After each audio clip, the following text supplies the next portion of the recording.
Vanquish have built their name on premium quality. Their kits have just got wonderful, wonderful components in them.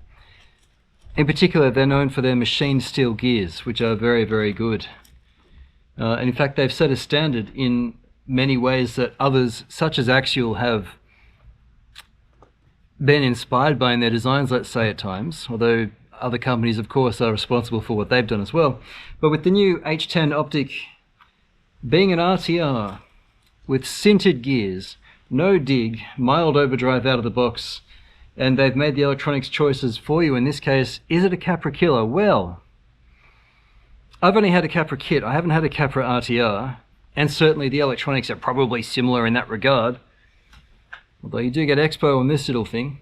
Troy of Crawler Canyon has recently kind of put me onto the realization that kits are really where it's at, particularly for the likes of this kind of car, but broadly for the hobby, that it's actually really good for the hobby.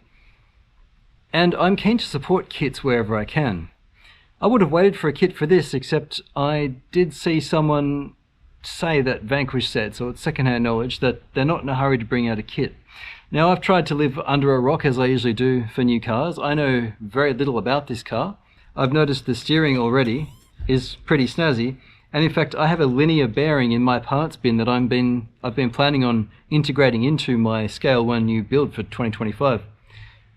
And I wasn't the first one to think of it. This has been around for a while, but it is a fun feature to see that. It really brings the steering right in, servos behind it, with its straight links and its plastic shafts and its sintered gears and its shocks that are, well, they leak on my stance already. Let's have a look at the car, see what we think. It's got some interesting new features on it.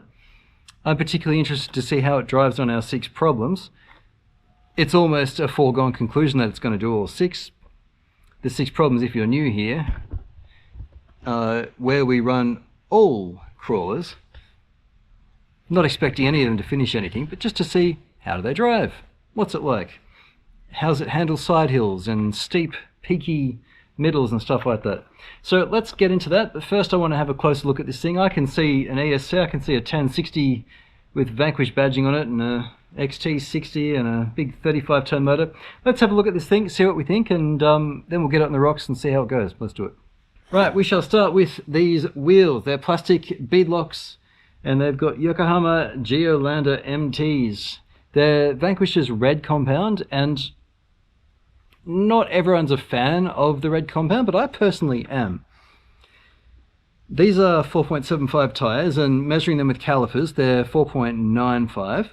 They're not as egregiously large as the 5.09 4.75 VXT2s, but I've been using them recently and I kind of like them. They're not vented.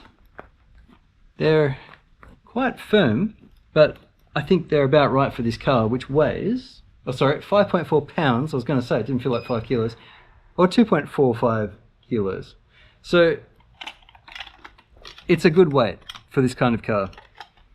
It used to be that our competition crawlers some years ago were sub 2 kilo things, but with the advent of heavier knuckles and getting the weight down low, that's kind of changed. And in fact, most of the crawlers behind me here are all in the high 2s to low 4s as far as kilos go. So this is a fairly lightweight machine, despite being hefty. Stainless steel links, they're quite skinny top ones, which is fine, and quite fat lower ones, which is good. I would have expected to see bent rear links, honestly, but that's not to detract from the thing. The other thing to let you know, which is a first for me at least, is that this is a straight axled Phoenix. They're H10 axles, and it's a center pumpkin in the rear and an off-centered, like a offset diff in the front. It is a unique front axle. I'm increasingly seeing servo mounts that sit behind the axle like this, although some of my comp stuff here has the axle with its butt sitting just around at the axle height and the arm and stuff on top. So they've put it up, sitting up behind it, and they've made room in the plastic for that to move around in there just fine. So I don't mind the body on this. I don't mind the engineering on it. I actually quite like the ruggedness of it, actually. This kind of modern plastic that has a bit of bend to it, that's actually going to serve you quite well off-road with drops and rolls and, you know, the crashes and scuffs and stuff that you inevitably have. I also like that the shocks have a nice plastic top. That may not be the first thing you think of when you see plastic and you think, oh, they didn't go metal. Let me tell you, plastic on this part of the shock, and look, it's got a little valve there too, so there you can bleed them, a bleeder valve. Plastic is good because it wears much better on rock, and particularly with the stainless steel ball end inside, that's actually quite good for longevity.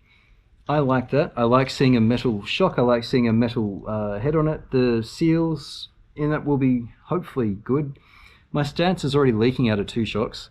I don't think they're the same. They are 90mm. Oh no, they are the same shock.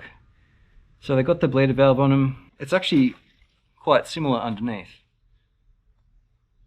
aside from the obvious portals. Thicker stainless links on this one on the lower. And they're quite skinny on the stance, aren't they? Interesting. So it's an interesting little car. There's a little cutout block you can remove if you want to, for whatever reason back there. You'll be able to fit a dig on this thing as well, which is actually an option. I was looking at the parts and options in the manual just before. Now it's got dog drool on it. And I noticed a 15 tooth 32 pitch pinion and a 56 tooth spur. And there's a 6.5% overdrive out of the transmission, and you've got the 30 and 8 hypoid cut gears on each end of the axle. But you can actually put a 33/8 in the front and get more overdrive.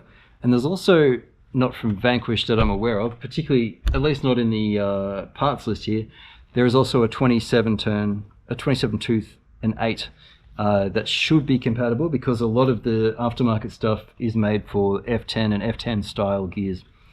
So we've got options for gearing. What's 6.5% like in this car? Well, I'd say that's minimally good. Your Element has 7.83%, I think, and that's already quite noticeable. So some overdrive is good for stability. They're certainly going to be solid axles. These things have a good reputation, and they do have the steel universals in the front already. So I'm not worried about breaking this. And look, I moaned a little about sintered gears. It's more a question of value in my mind now. Machined steel gears would have been nice. Vanquish is already making them. The VFD transmission is well known. They're using the same one as they have for years. As a cost-saving thing, yeah, okay. But it's not exactly a cheap car, is it? Now, one other little standout is this little radio. And I got one of these with the stance as well. Do you know what I like about this? It has Expo for steering, Expo for throttle, and Expo for braking. That's actually quite good for a basic radio that has just such a simple LCD. That's good. You don't need the manual to tune this thing. And I understand it has a 15 model memory. So as far as a good basic radio goes, 4-channel, push button for 3, and a 3-position toggle for 4. I mean, you're ready for dig. And it's awkwardly positioned, but it'll do it. So I don't actually have a complaint about this radio out of the box. Even the 35-turn motor I don't really have a complaint about. This kind of thing, it's not serviceable, and when you wear it out eventually, you know, you can replace it with whatever you like. And it does have the equivalent of a Hobbywing 1060 ESC in the back there. Its drag brake is sufficient for this kind of car. So look, from an electronic standpoint, it's actually the same kind of stuff I've put in various other cars. I've got cars that are kits that I've put this same kind of stuff in and used it happily. I'd love a kit for this, but I'm still happy to have this. Let's say that. I still, Troy from Crawler Canyon hasn't quite convinced me that there should only be kits yet. I do see a positive for kits, but I understand why he's a bit miffed, particularly with regards to the apparent drop in quality, such as not having steel gears anymore and having sintered gears. I get that. Clever little battery box, one on each side for that matter. It's not particularly long. That'll fit an 1800 milliamp hour 3S, or up to probably a 3000 2S brick. I use this for competition use in almost everything. All the 10 scale comp stuff behind me gets a 450 milliamp hour 3S, and that fits with room to spare. There aren't Velcro straps on the other side, they're only on the left. And you can see some of the electronics sitting in the middle with that VFD transmission. And there is a position, it's locked out at the moment, but there is a position there for the dig to be installed up under there. So there's room for a servo. So you can have a dig in this if you want, available aftermarket. As it is, it's basically an equivalent of a Capra with overdrive, which is something the Capra was lacking.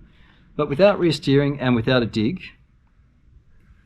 its performance is not going to be as good in many situations.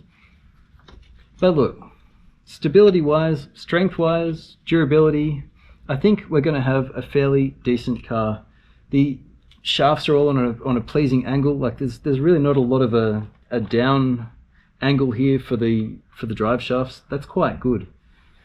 There is a lot to like in this car. Even the little driver, he's quite solid with separate arms and whatnot. Yeah, it's a fair effort. I don't mind this thing. Right, I want to see how well it drives. I want to see how strong this servo is. I want to see how it handles our 6 problems. Let's take it for a spin. Okay, this is the 6 problem course. Problem 1. Let us see how this thing handles each problem. Now, I think the biggest weakness out of the box... Okay, this is the 6 problem course. Problem 1. Now the biggest problem I see out of the box for this car is going to be the WP1060 with its drag brake possibly being too weak. Not sure. Guess we're going to find out, aren't we? We're already hung up on the skid there.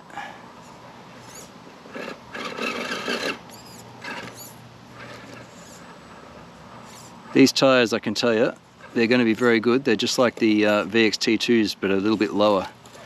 I really like them. Third attempt, although, no, second attempt really. First attempt I had to abort because the puppy was in the way. Yeah, it really gets hung up, doesn't it? This does happen with straight axle vehicles. And so it's just as well these tyres are pretty tall. Dog, you're killing me. Totaled again. In the interest of brevity, I'll give it three attempts. I'm just going to try a slightly different line.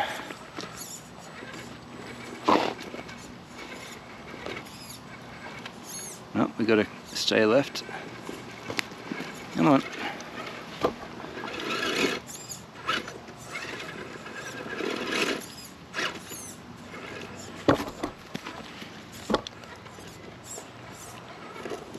Nope. Okay, one's out. Okay, into problem 2. Breakover is going to be an issue with this vehicle. They're lovely sticky tyres. I like the foams too. But she's top heavy. That servo is quite weak. We're struggling a fair bit. Don't mind the background dog. But we're not getting very... Oh, there we go, there we go. Nope, totaled again. Oh, this dog. Lana. There we go. Very fine line there to get that over. That took some effort, that did. Alright, 2 is done. I'm just going to stop here for a photo. Okay, on to problem 3. I've just had to adjust the steering endpoints. Max is now on 112 on the left and 116 to the right. And it's still not really steering right how I would have expected, but that's as far as the throw on the servo will go. Yeah, the balance on this car is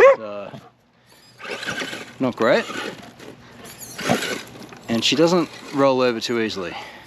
Alright, last attempt for problem 3. Give it one more go. Sorry about the barking. Come on, dog. Dog, you're killing me here. There we go.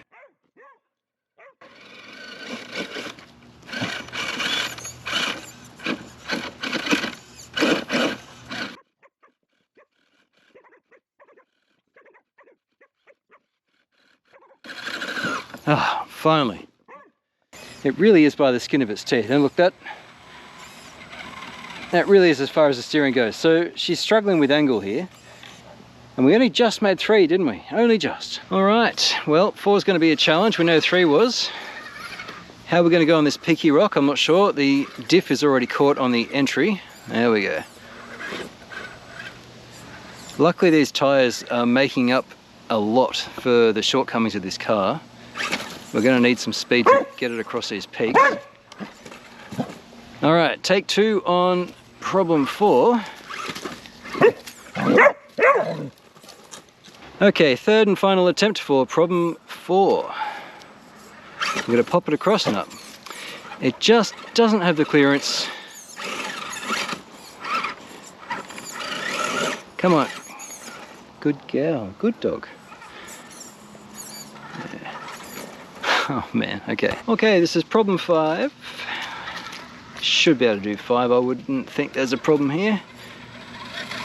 Apart from the obvious. That catches many cars out, that first bit. Come on. Deary me. Alright. As long as it gets across, that's okay. Again, we're doing this for instructive reasons. We're not looking for it to be the king of the mountain. We're looking to see how it does these problems. Where does it struggle? These tyres will cover a lot of shortcomings otherwise. See how it's, that rear right was really compressing when I didn't want it to. Springs could be better. And I think Pricey's going to have some shocks that are going to help it there. I don't want those shocks so compressed on the way up a climb like that. Okay, finishing with problem 6. We're going to have no problem on this part. The truck is actually quite stable with its length and track, but this last climb is going to be a challenge for it, particularly getting over the top, assuming we get that far. Obviously approach and departure angles aren't a problem here. I really like the tyres and the foams, they're quite good. Steering's weak but okay. Drag brake, that's acceptable, you know, the 1060 does a fine job with the right motor, and this is the right motor. But the combination of flat links, no portals, and I mean, it's a fairly low vehicle. I had this problem with the Phoenix Portal as well, interestingly. This platform does struggle with breakover. And that's where portals really were the right answer for the stance and the VRD carbon, which is quite a different animal. What about speed? Yeah.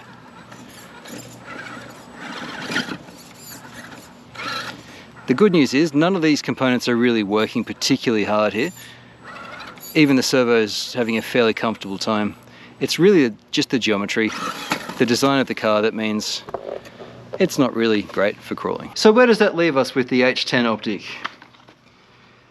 We've got a bunch of scrapes on this skid here. We've got a bunch of scrapes on the ends, on the rod ends here as well, because they sit actually a little proud of the skid. We've got scraping, some scraping on the rear diff, particularly the strengthening gussets there, because it was getting caught quite a bit. The front's actually quite clean. These little front parts of the steering setup they've taken quite a hit as well, but they're going to survive long term. The plastic's good quality. The steering, look, it wasn't particularly taxed, it just wasn't particularly good, and yet it can do a full throw. So maybe it's not the steering that's the problem. I'll have to think about this, because look, as a all-round package, it's objectively a good car. It's going to be a good runner. It's going to survive well. You're going to be able to treat it roughly, and it really should stand up to it. You've got good gear options. You've got tougher steel, machined steel internals if you need them, but I don't know that you will. The wheels and tyres are quite good. A lot of people are going to put heavier wheels on it, and that's fine. I mean, this kind of car actually will reward you if you can keep the wheels light. These links though, they've taken an absolute hammering. Every single low part of this car just took a hammering. We've only crawled for however long that was with all the dog barking and the thing. That was just my 6 obstacles though, my 6 problems. Yeah, it's not my first choice for a rock crawler, but for a trail run where there's going to be some rock, absolutely. What did we manage? We managed problem 2, problem 3 by the skin of its teeth, and problem 5. 3 out of 6. That's better than the Phoenix Portal was when it was new. I'm not really sure where that leaves us. The Capra walked all 6. The Element, the Ecto walked all 6.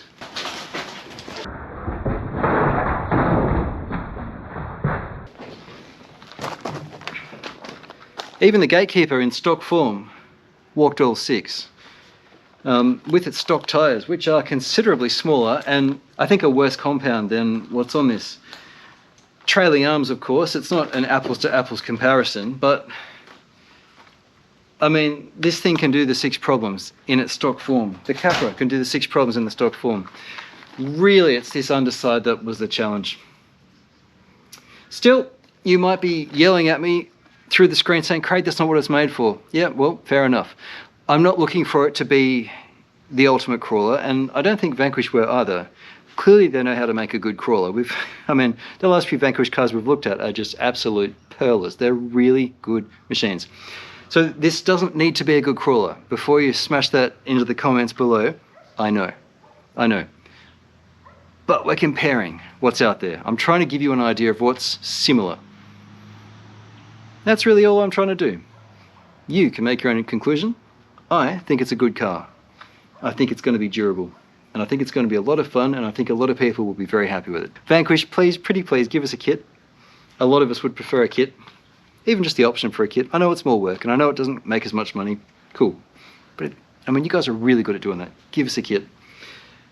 I like this car. It's just not my first choice for a crawler. I think I've said everything that needs to be said on this.